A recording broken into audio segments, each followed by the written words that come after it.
So I think we will start. Take a seat, everyone. So this is my pleasure to introduce our last invited speaker. So this is Rachel Lin. So Rachel is a professor at Washington University. Her research focuses on cryptography and its connection to theoretical computer science and security. She made a fundamental contribution in a lot of different research areas, such as program obfuscation, functional encryption, ABE, secure multi-party computation, and so on. So she also received a lot of awards, including the NSF Career Award, and many different fellowships from JP Morgan, Cisco Research, and Microsoft Research. So she also got a lot of Best Paper Award as TOC and Eurocrypt. And finally, she was invited in 2022 at the International Congress of Mathematicians. So let's Rachel with me.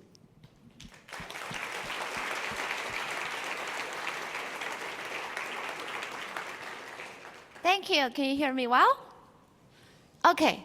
Thank you very much for the generous introduction, and thanks to both chairs for inviting me. I really feel honored and humbled to be able to stand here, because crypto is my home, and you are my friends, collaborators, and mentors. So I feel very fortunate to be able to tell you today about one of my major research passions, which is on indistinguishability obfuscation. And I have a couple goals. Number one is I really want to convey to you that I.O. is extremely interesting and powerful primitive. And I hope that after today's talk, you will all fall in love with it, just like how I did. And even better if it motivates you to work on I.O. And second is that I will try to outline to you some of the important milestones in its development.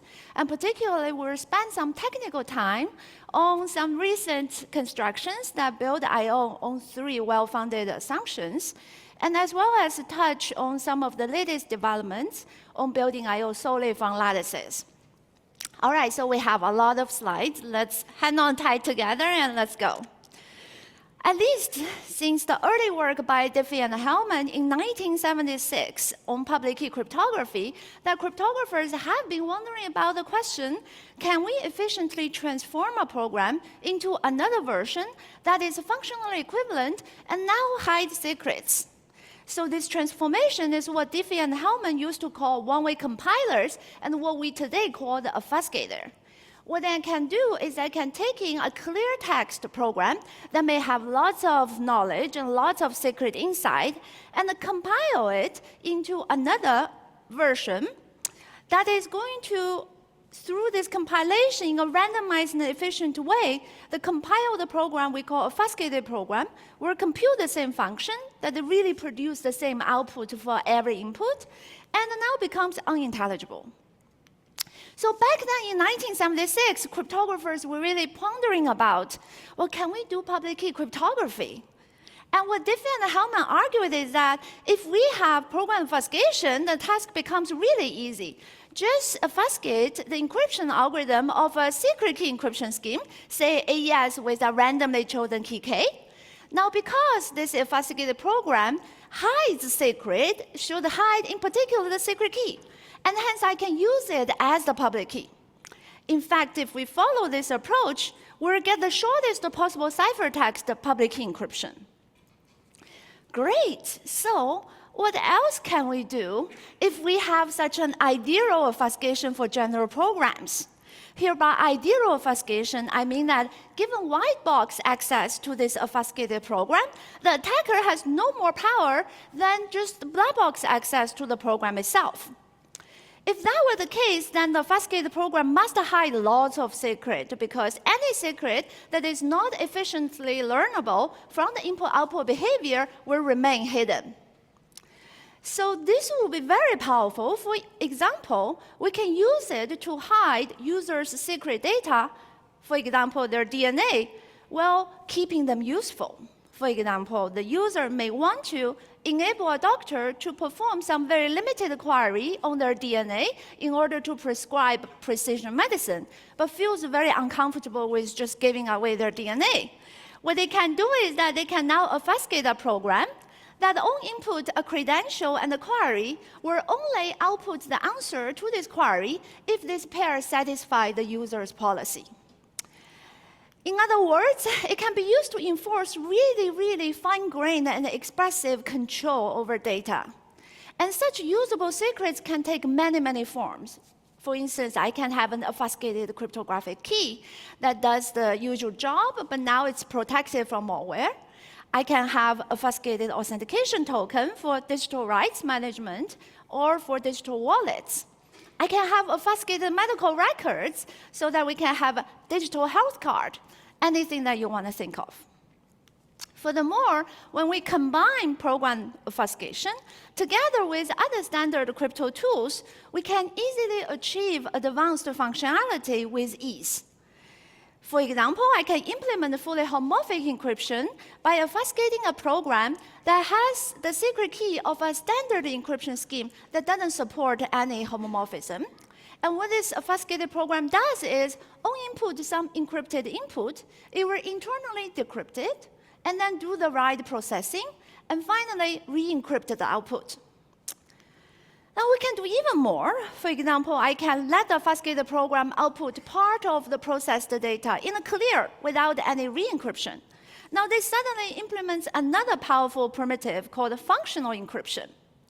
So hopefully this example illustrates to you how easy and flexible it is when we use program obfuscation for achieving cryptography. And with these very amazing applications, it comes with the great disappointment that ideal obfuscation is simply impossible. Because on the left-hand side, the attacker does have access to a program that computes pi. But on the right-hand side, this is not the case, because given only black box access to a program, for many functions, in fact, it's hard to learn a program description given only the black box access. So ideal obfuscation is really too strong, so how can we meaningfully weaken it? Perhaps I can still hope that the obfuscated program can act like a virtual black box, but only for protecting certain very specific properties P of a program pi. For instance, for protecting the key when being used with AES. So here by VBB, what we mean is that a property P of a program pi is learnable from the white box only if it is already learnable from the black box.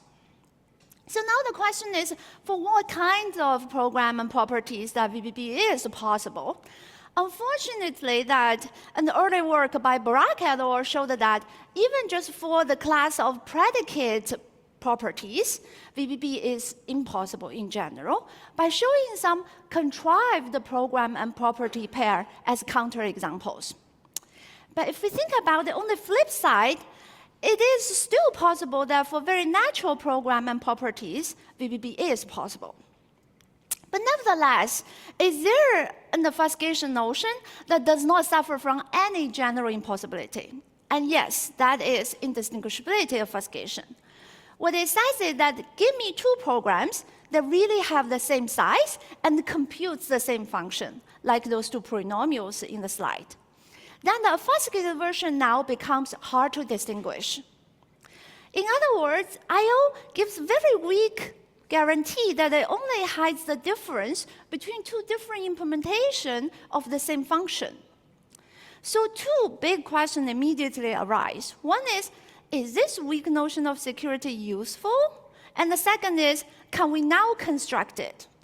It turns out that both questions are very deep, and it took decades of effort, and now we have made significant progress. So let's take a look. First, given that I/O security seems to be way weaker than the virtual black box security, it's natural for us to wonder, when we use it to obfuscate a program, for example, AES with a random key K, what does it hide, right? Can we use I/O obfuscated AES as a public key? Or weaker, does this prevent key recovery? And if we stare at this problem a little bit, it becomes clear that it's kind of hard to apply I/O security here, because to use it, we need to first find another implementation of AES with key K. And what would that be? And in a beautiful work by Goldwasser and Rothblum, they give partial answer by showing that I/O is actually best possible. So let's consider the following mental experiment.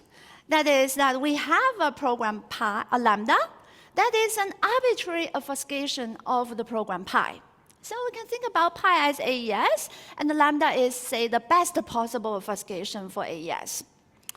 Now, lambda may be much larger than pi, but I can always pad pi with, say, some no-op instruction so that it becomes the same size.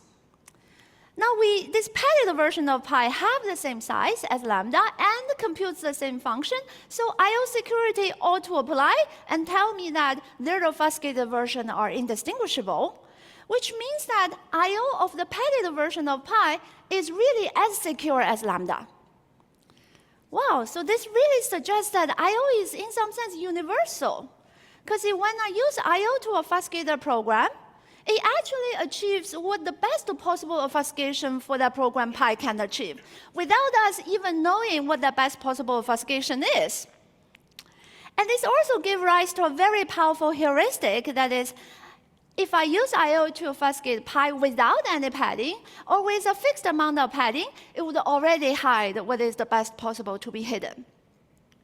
Where we are cryptographers, we're unsatisfied. We have to ask, well, then what does the best possible obfuscation of a program pi really hides? But the most optimistic view is that for natural program and properties that we would care about, then indeed the VBB is possible. VBB is the best possible.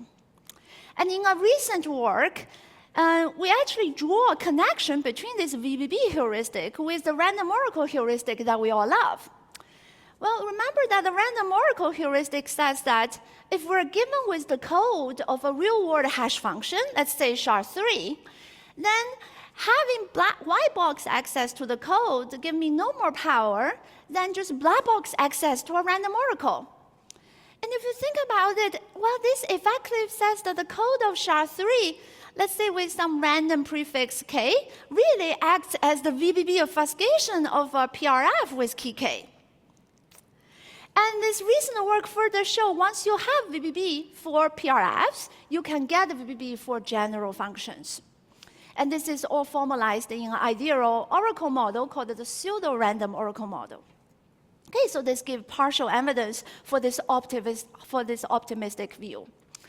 Great, this means that in all natural applications, we can potentially replace VBB with I/O. And for example, we can now start to use I/O to create those usable secrets. But what about without heuristics? And using a very beautiful technique called punctured programs technique proposed by Shahai and others, we see that VBB can be replaced with I/O in most cryptographic settings.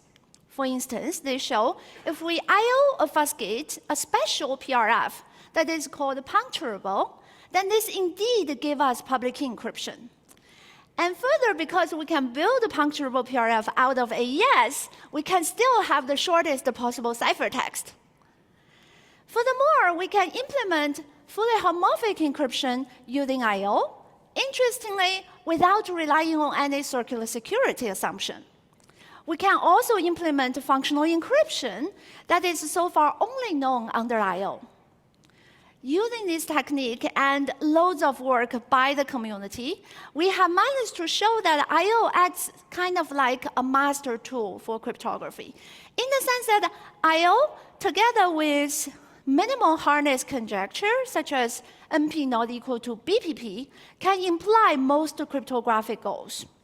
This would include very classical goals, such as one-way function with polynomially many hardcode bits, or very short signatures, or new functionality like witness encryption and deniable encryption, or futuristic application like publicly verifiable quantum money, or even implication into complexity theory, like implying the hardness of Nash equilibria, or having implication to bounded arithmetics.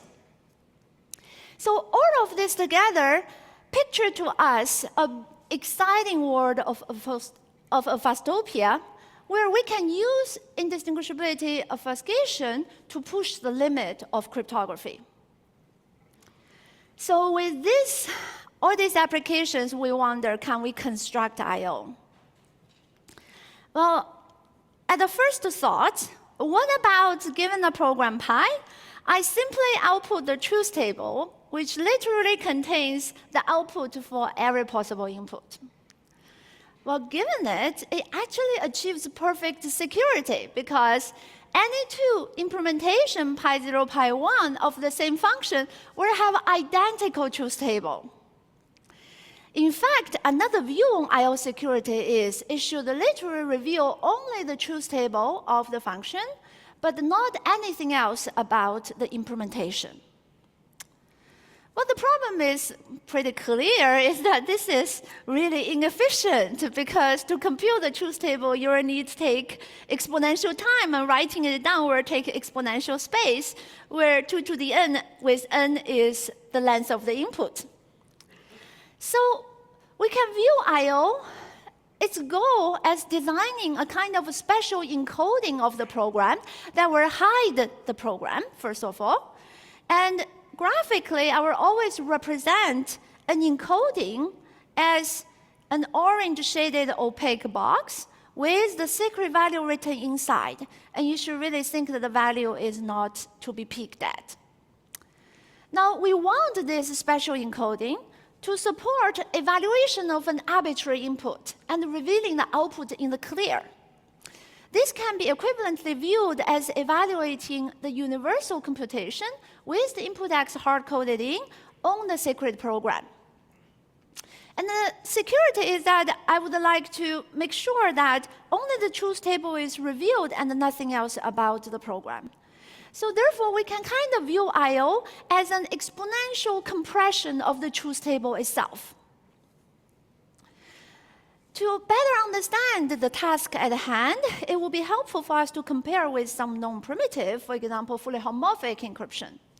Using FHE, if we encrypt the program using FHE, then we can easily evaluate any input homomorphically, and that will give me an encryption of the output. Well, the challenge is that how do we then decrypt this output ciphertext to reveal the output in the clear without ever also breaking the encryption of the program? Another very helpful comparison is with pairing groups. And in this case, suppose that we somehow manage to get an encoding of the output in the form that the output is hidden in the exponent of some group. Then, because pairing group supports zero testing, we can use zero testing to extract the output in the clear. Well, the problem is then, because it only supports degree 2 computational secret values, we're kind of limited to degree 2 computation as opposed to evaluating arbitrary programs. So therefore, a very, very natural approach towards building I/O is to generalize the pairing bilinear map to multilinear map. And this is indeed the approach taken in the first candidate construction of I/O by the breakthrough work from Garg, Gentry, Halevi, Rakova, Shahai, and Waters in 2013. Using multilinear map, it will still permit performing zero testing on the final outcome encoding, therefore extracting the output in the clear. But now it's no longer confined to degree 2 computation, and it can compute arbitrary complex program evaluation. And that is by itself an extremely powerful primitive. And following the first I/O construction, there was an explosion of I/O candidates that they achieve different features and rely on different kinds of multilinear map candidates. And around this time of 2013 and 2014, it really seemed like that the long-awaited spring of obfuscation has finally arrived. Unfortunately, the spring was very short-lived and was abruptly ended by a class of extremely powerful attack that we call zero-rising attacks. And the community very quickly built up defenses, of course, that we proposed ways to repair those I/O candidates to be resist to those zero-rising attacks. And today that we also have multiple different approaches building I/O candidates without relying on multilinear map at all. They build on completely different mathematics. I remember that it was then, around 2015, amid this confusion with all the attacks and the repairs happening surrounding I/O, that I thought, wow, this is really a perfect scientific thriller if this could ever be shot into a movie. Because the protagonist, I/O, is first of all extremely fascinating, that it really captures our imagination. But it's really damn mysterious that we have no idea whether it exists or not exists. And obviously, it's very challenging. Also, it became clear that at that point that the program obfuscation has not been founded on any stable ground, and perhaps it is time to try a different approach. And since 2015, another line of research has started surrounding answering the question, what kind of minimal objects imply I/O? The line of thought is that perhaps we can beef up our security reduction using the provable security approach. And that will allow us to zoom into weaker and weaker objects that imply I/O, and eventually we will find that hard core. And when we find that hard core, we can then try to instantiate heuristically or using good assumptions based on the good understanding we have achieved along the way. So two major reductions has been found. One is that to construct I/O, it actually suffices to construct much simpler objects, such as functional encryption and exponential efficiency I/O. Second is that instead of directly trying to handle arbitrary program, let's be modest. Actually, it suffices to construct, to deal with NC0 circuits, assuming PRG in NC0, or specific functions such as LWE sampler. These reductions have fueled a race of using weaker and weaker multilinear maps towards building I/O, all the way down to using just bilinear map, which is just pairing we already have, except that we still relied on some newly conjectured harness assumptions specifically for the constructions. So despite continuous improvement, it still seemed far to build I/O without relying on any new assumptions. Until 2021 and 2022, in two joint work with Amit Shahai and Ayush Jain, that we constructed I/O based on three well-studied assumptions. They are first, learning parity with noise, LPN, however, over large fields. Second, the existence of local pseudo-random generators, they are PRG, that are computable by simple circuits in NC0. And lastly, decision linear assumption over symmetric bilinear pairing. And a later work has also shown that the local pseudo-random generator assumption can be replaced by sparse LPN assumption. All these assumptions has had a history of study and application in cryptography. They were proposed before I/O, and then they were used to construct other crypto primitives different from I/O. And each of them has a connection with fields outside cryptography, such as coding theory, information theory, complexity theory, number theory, and algebra. So the JOS constructions finally put I/O on more stable grounds. And the next, what I will try to do is to convey to you some of the high-level ideas behind those constructions. Okay. Recall that our goal is to exponentially compress the truth table into something that is polynomial in size. It turns out that this task can be reduced to a much simpler task of building exponential efficiency I/O, or XIO for short. XIO has the much more modest goal, which is I just want to compress the truth table slightly, polynomial compression as opposed to exponential compression. What it means is that we allow the obfuscated program to have a gigantic size, that is, the truth table size to the 1 minus epsilon. Okay, the 1 minus epsilon could be 0.99 or 0.99, or fine. And furthermore, we do not need to handle arbitrary program. We just need to handle programs with tiny polynomial-sized truth table. In other words, logarithmic length inputs, as opposed to, say, exponential size truth table. Somewhat surprisingly, that prior work showed that XIO actually implies IO.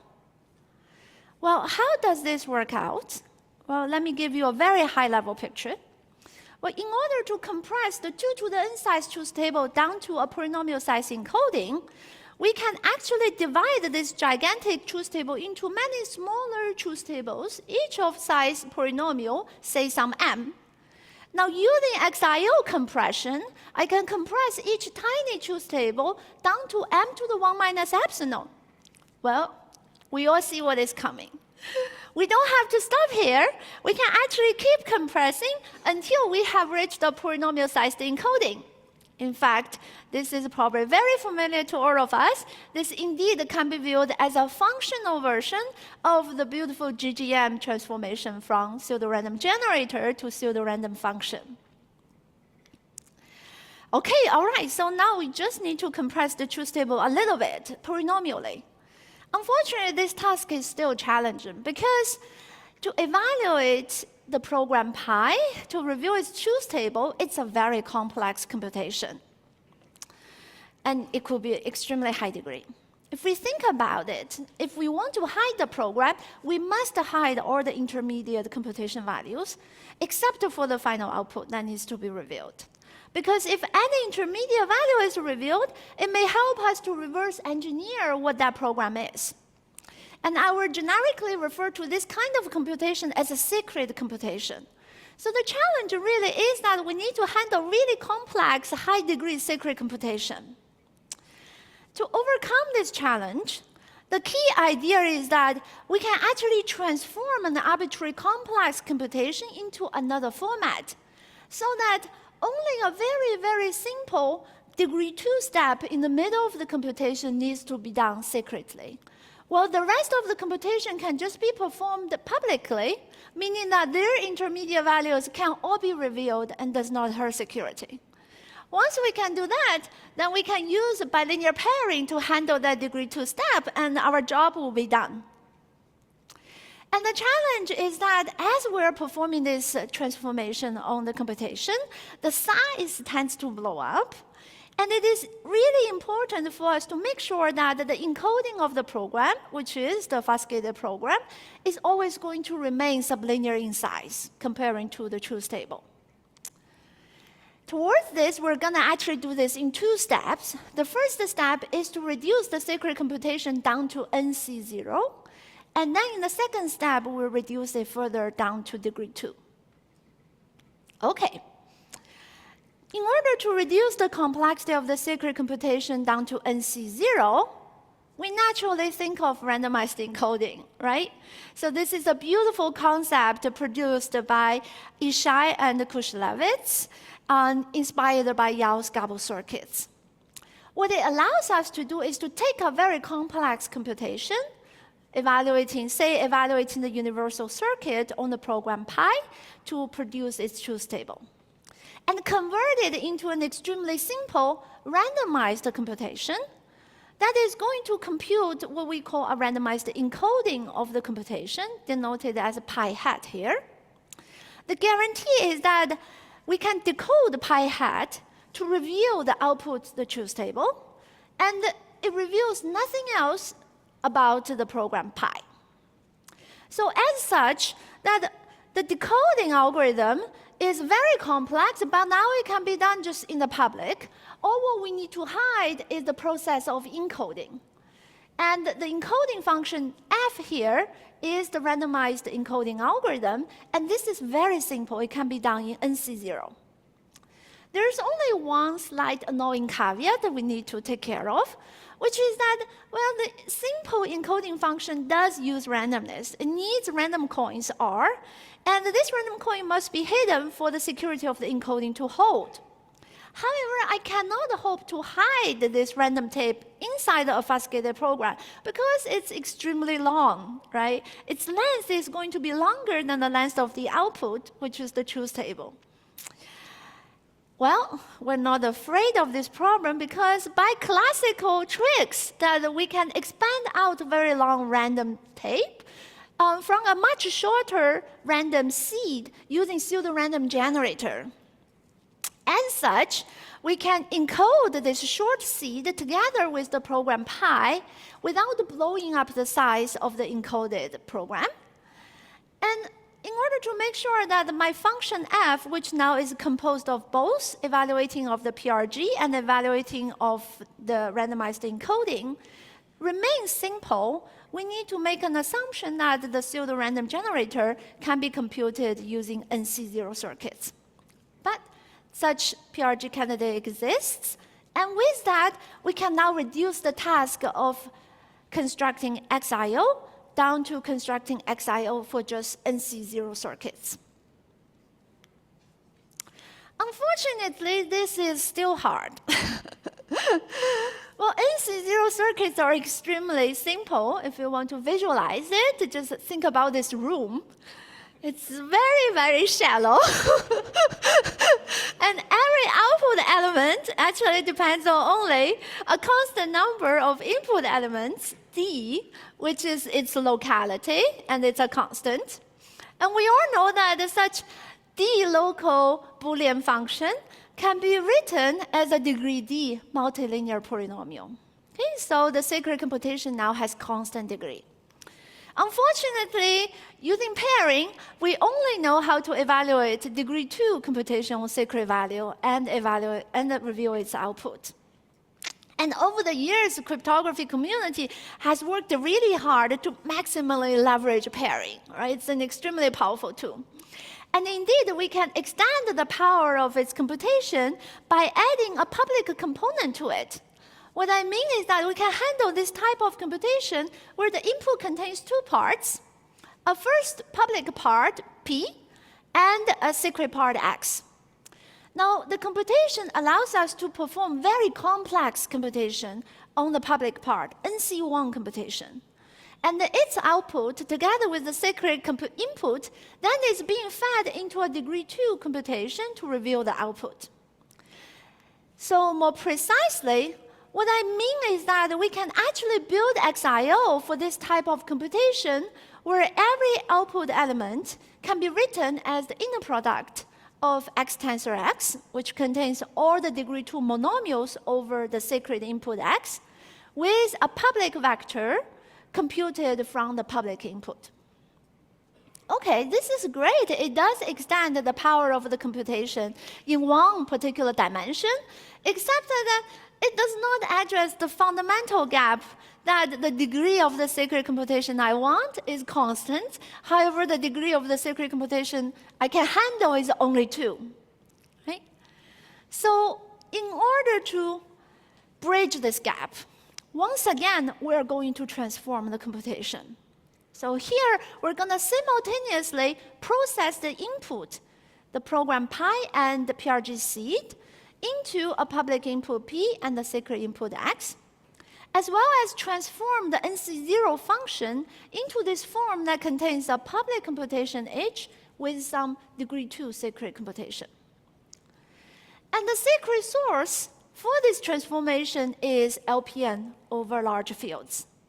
It allows us to construct a special type of homomorphic encryption for just NC0 circuits, but it has the feature that the decoding can be done in degree 2. Okay, so let's see how it works. So the learning parity with noise assumption LPN, now over a larger fields with modulus P. First of all, we all know that given a system of linear equations, A comma C, where C equals to A times S prime, we can efficiently solve for the secret vector S prime. So here A is this very, very tall public random matrix, coefficient matrix, and the S prime is a short secret vector also chosen at random. So now with the LPN, assumption says that as soon as I perturb the output of the linear computation slightly with some sparse noise, suddenly it becomes hard to solve. Now this sparse error vector E here is generated as follows. Each of its coordinates is with very small probability a random field element.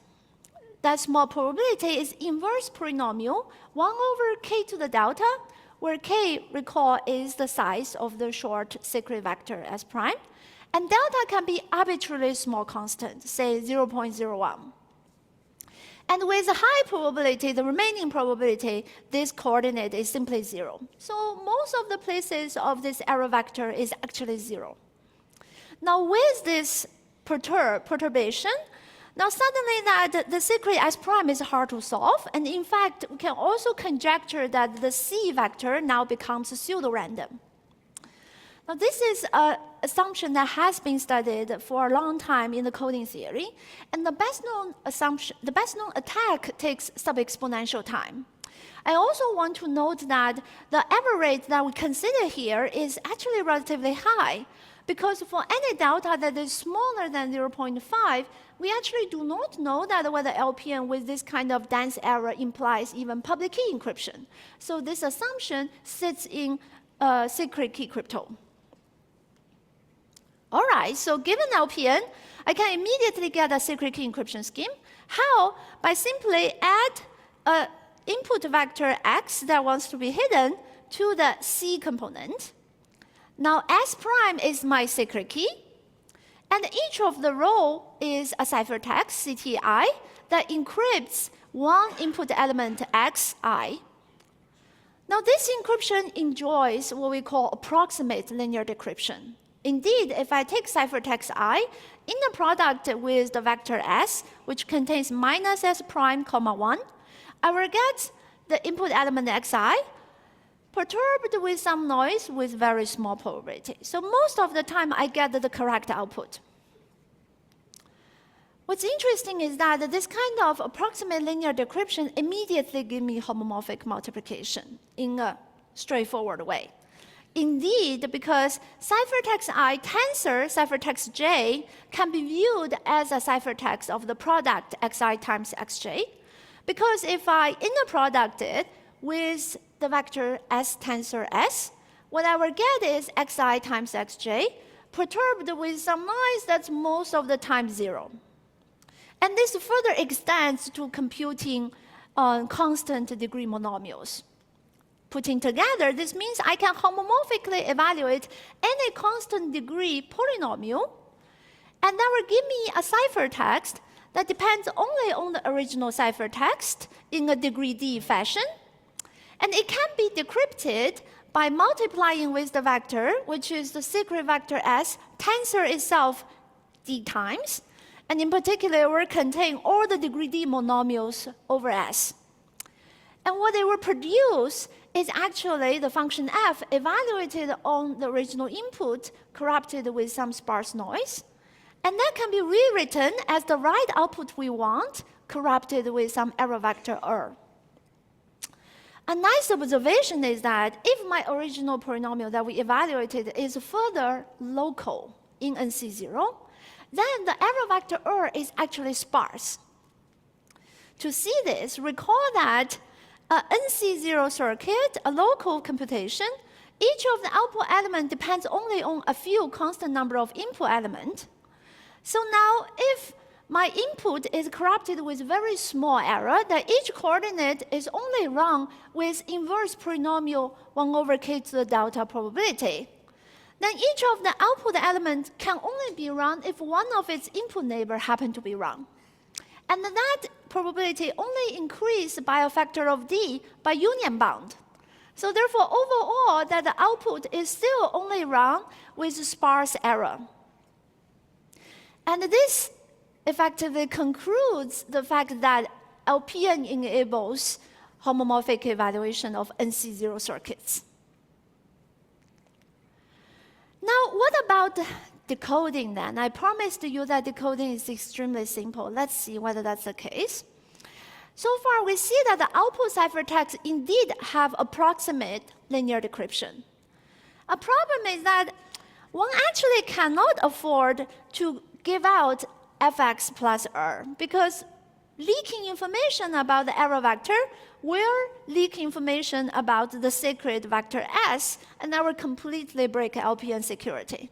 So a proper decryption will have to perform error correction to remove that error vector.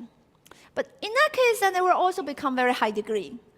And in fact, that it is inherent that decryption algorithm has to be somewhat complex. It cannot be inside NC0, in fact, let alone to say be in degree 2. So therefore, we must have some kind of relaxation. It turns out that what we can afford is that we can afford to craft some special decoding secret that is not just the secret vector itself, but can be a function on the secret S, as well as F, the input X, and original noise E. In other words, this decoding secret is tailor-made for opening just that particular output ciphertext C of F and nothing else. With this relaxation, we hope that decoding can be now simple with degree 2. And additionally, to make it non-trivial, I need the decoding secret to be at least short, sublinear in the size of the output. Without this requirement, well, the decoding secret might well just be the output itself, and then decoding does nothing. Now, towards this, let's note that suppose I can include this error vector in my decoding secret, which I indeed can because I can compute it from F, X, and E. Then I can indeed clean up the error and reveal the right output. The problem is that, well, this is going to completely blow up my decoding secret because the error vector has dimension as large as the size of the function output. So we need to have something to leverage. And what else can we leverage other than the sparsity property of the error vector? Given that it is sparse, we can hope to actually compress it,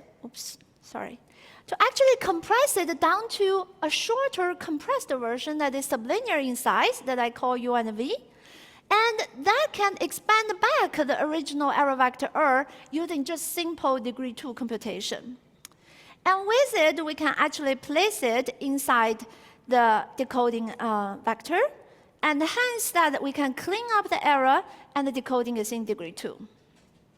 So finally, let me give you a taste of the compression task with respect to this very toy example where we have only a single non-zero value in my error vector. Well, note that the location of where this non-zero value is actually also secret because once you reveal location, you kind of completely break LPM. Well, compression is simple, that we can simply arrange this long vector into a matrix of dimension square root of m by square root of m. Now, this non-zero value is going to land in some row and some column. Now I can compress it into a column vector U that has W written in the row L1, and another row vector V that has just a value 1 written at column L2. Notice that this can serve as the compressed version of the long vector because their product is going to produce the matrix that corresponds to R. Of course, for the full case where we have to handle much denser errors with the error rate of any inverse polynomial rate, we will need new ideas beyond this, but this gives you a sense that why this can be done. Now we have the LPN homomorphic encryption done, that I can evaluate an NC0 function, and I can decode the output ciphertext using a very succinct sublinear length decoding secret, and the decoding is simply degree 2. Finally, we know that we can already protect this kind of computation using pairing. So now we can finally convert XIO for NC0 to the right-hand side. All what we need to do is to pre-process the input by encrypting it using LPN and pre-compute the decoding secret needed. as well as convert the NC0 function to the homomorphic evaluation of itself, as well as degree 2 decoding. Now, this allows us to place I/O and Obfustopia on 3 assumptions. An interesting observation is that actually there's no lattice involved. So this means that for primitive like fully homomorphic encryption, we now have an alternative pathway towards them without using lattices. Of course, this only revealed to us how much more that we do not know. For example, what are the minimum sets of assumptions that we imply I/O? Can I actually use less assumptions? What about the more efficient constructions? Here I showed you XIO to IO transformation, which is extremely inefficient. Can we have an alternative way of transforming them? And what about post-quantum security? Can we actually build the IO from IOW or not? And we know that the pairing is already broken by quantum computers, so currently we do not have a post-quantum IO from good assumptions.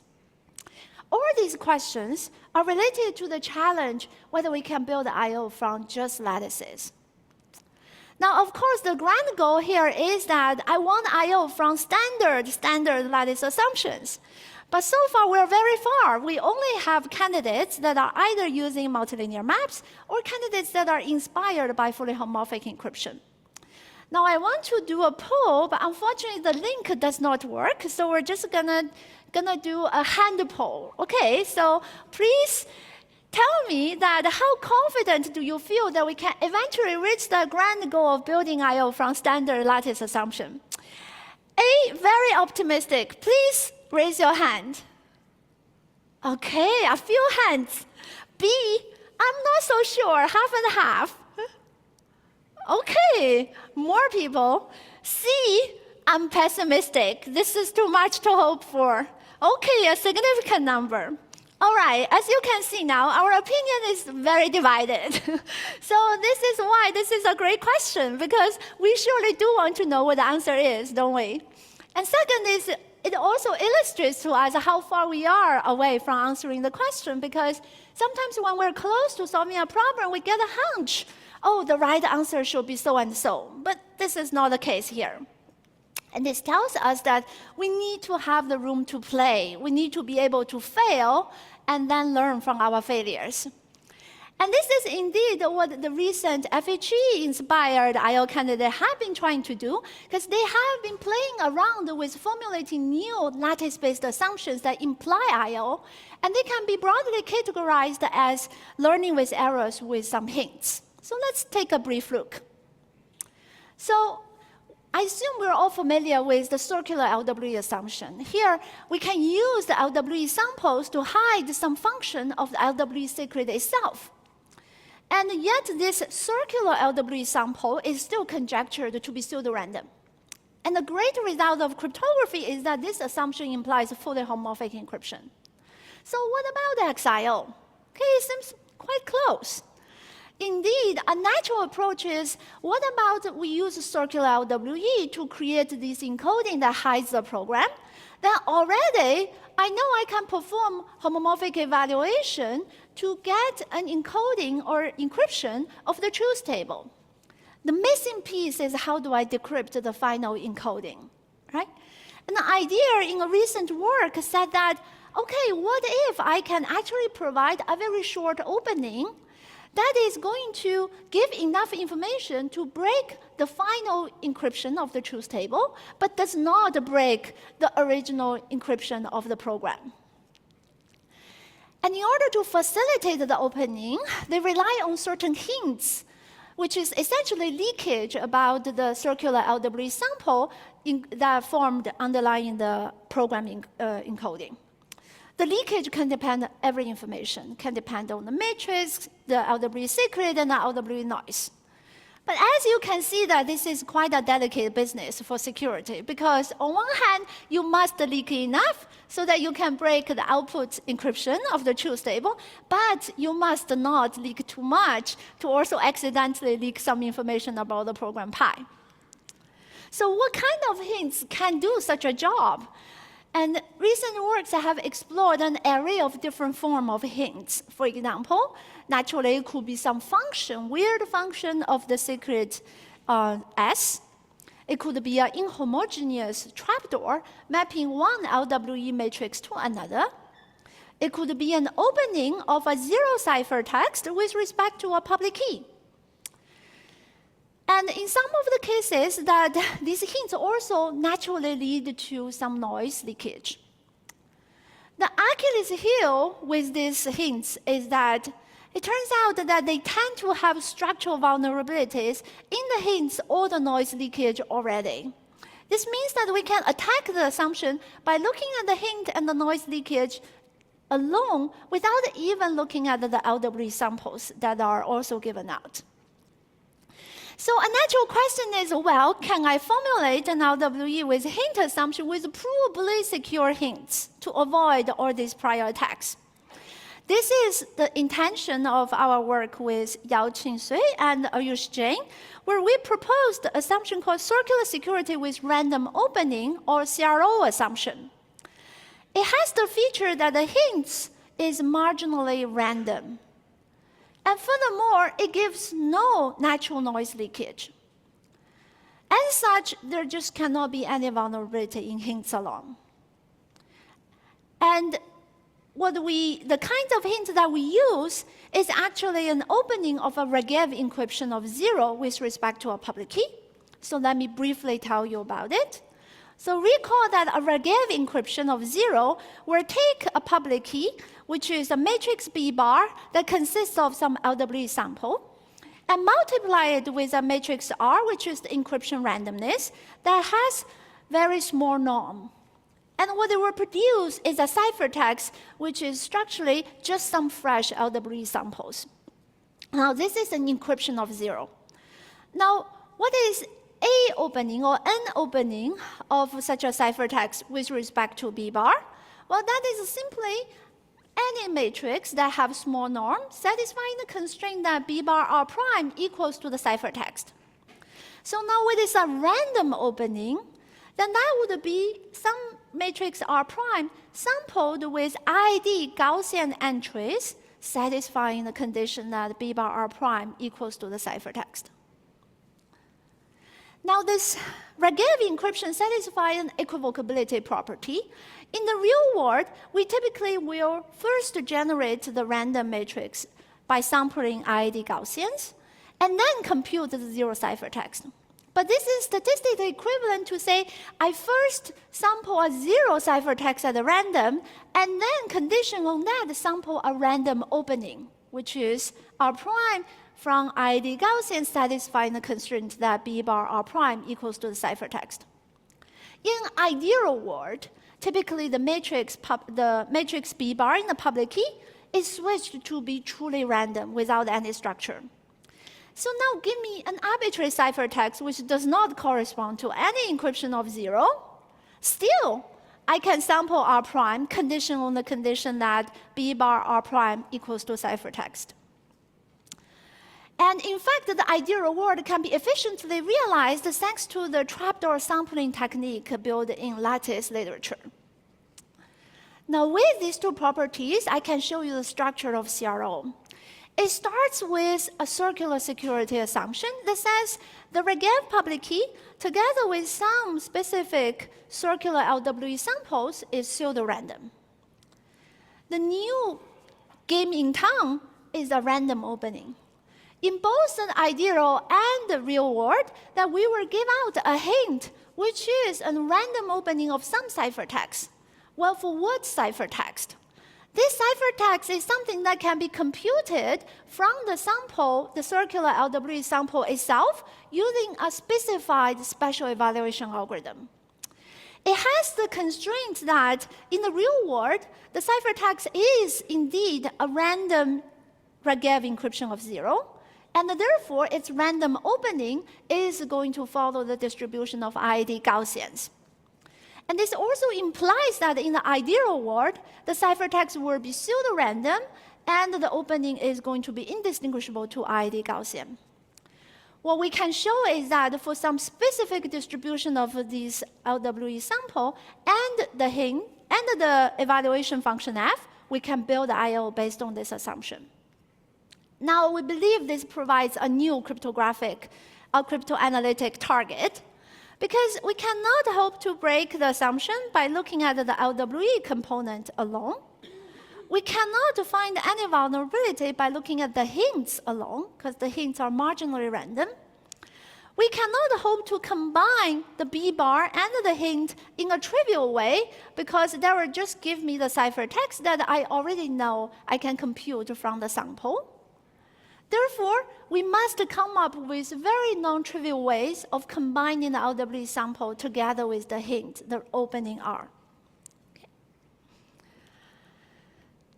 Okay, so this concludes the technical part of my talk with a few last words. Okay, so we're in 2025, and I believe the I/O research has really came a long way.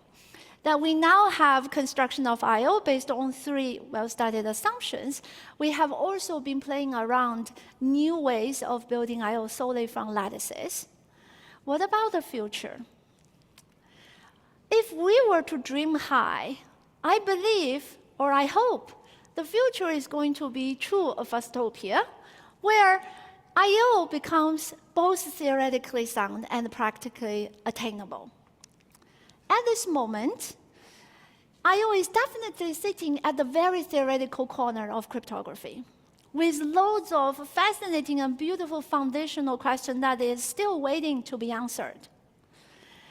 And when we look forward to practical I/O, an immediate question is, are we being too ambitious or perhaps even naive?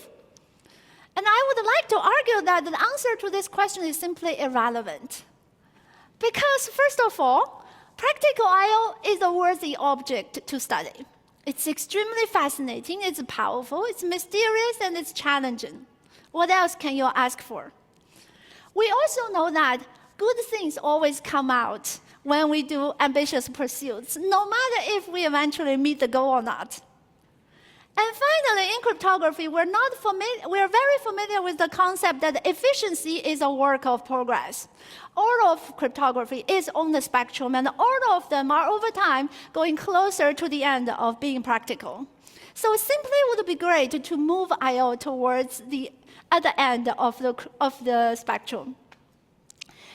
And finally, I want to say thanks to the opportunity of our time, that today, theoretical design and practical design of cryptography has been closer than ever. And some of the major forces that cause this is the development of a lot of algebraic techniques, as well as ways to play and work with principled new assumptions. So today, if I have a direct algebraic construction of some object, by direct, I mean that it does not use reduction over reductions and recursion, for example. It is much more likely that it can be brought to the more practical side in a faster way. With this, when we look at the current I/O construction, we see that the XIO and FE are close to being direct algebraic. We will need new approaches to transform XIO and FE to I/O, but that's what research is about. And perhaps there are other ways of building I/O as well. So, thank you.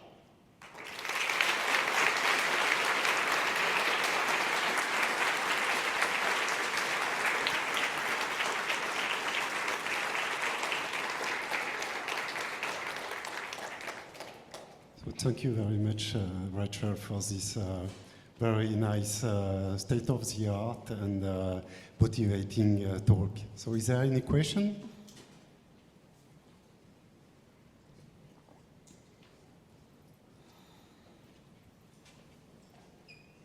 Hi, thank you for the talk. I think it's undeniable that there's been significant progress in how to instantiate. When I started my PhD, there was even this comment that maybe I/O is too good to be true and it cannot be built at all, and now it's okay, it's from standard assumptions. And so this I/O getting closer to reality begs the question, at least in my mind, of how does it rearrange power?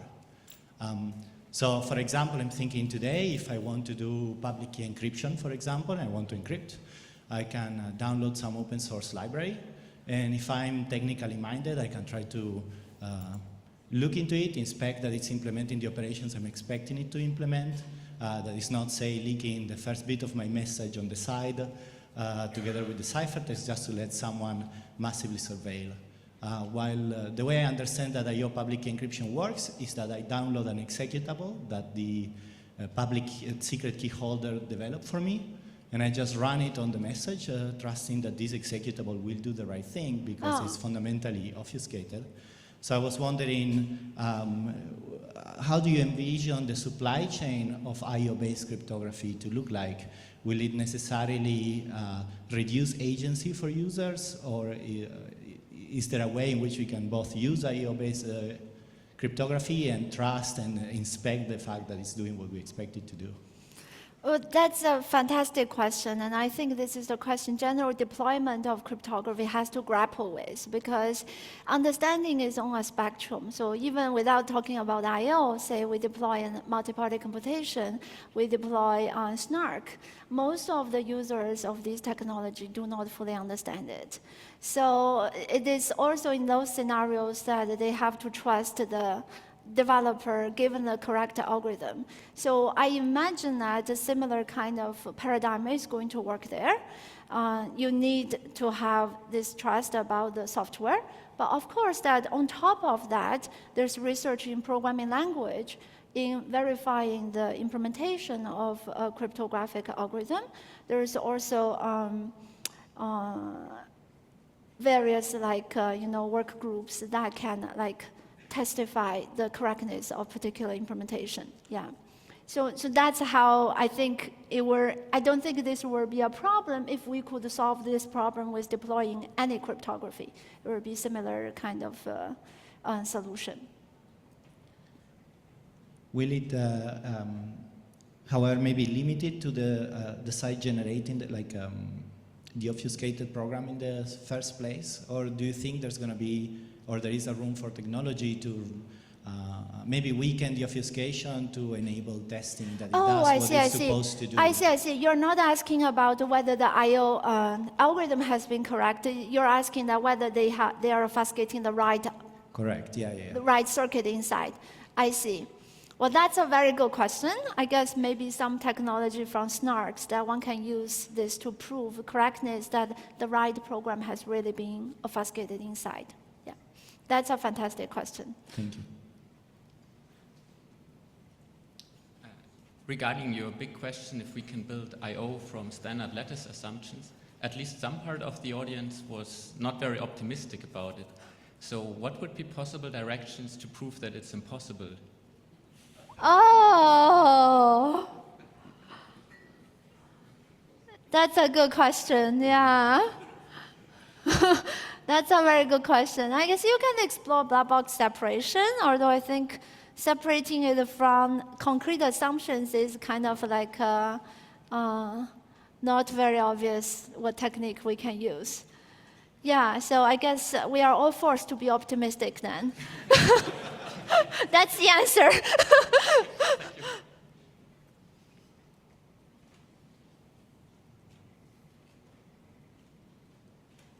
Okay, so if there is no more question, let's thank Rachel again. Thank you.